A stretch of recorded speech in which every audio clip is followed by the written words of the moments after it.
Can I ask you now as well about pedestrian deaths? Because are we talking mobile phone use here? Is that what's behind that? To me, this is a really concerning thing because when you're the bigger every fatality is a concern, but more than double the lives lost last year, although the 5-year average, which is a terrible thing that you should have to consider a 5-year average for groups, but we do because we like to compare apples and apples, and despite that, so it's the 5-year average for pedestrians at this time of year on the 24th of May is 12 people have lost their life, and of course this year we've had 17. So last year we had 8, which was well below. As I said, we had a real focus on it last year.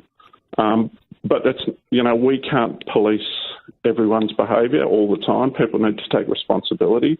And we do see people taking risks on the roads, and particularly I think coming into the next few months where it's darker for longer, visibility is off. I mean, everyone in Melbourne owns a black puffer jacket, which is really warm, but I'm not sure it's overly helpful in terms of visibility. Yeah. I own one as well, so I'm not sort of picking on anyone, but we need to be really conscious of where we are, what our environment is. And we often talk about distraction in driving, people on their phones when they're driving, but I think you only need to look at your building at Spencer and Collins, and you would see a lot of people walking across from Southern Cross with, with AirPods in or looking at their phones and not paying attention. So it is a real problem. I was walking through the city earlier in the week, Assistant Commissioner, and I walked over Flinders Lane where they actually have the lights on the ground. Are you aware of that, where the pedestrian lights? Isn't that bizarre? We've gotten to the point now that people look down so much that we've had to put lights on the roadway itself.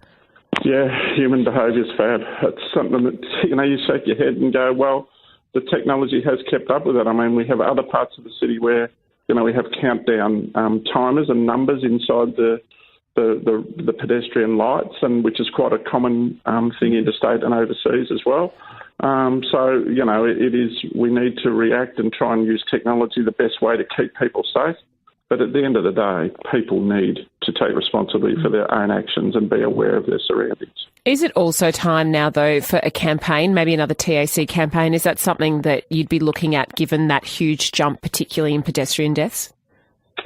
Perhaps, and I'll certainly talk to the TAC about it, but, I mean, should we have to campaign for common sense? Sadly, I think we do often.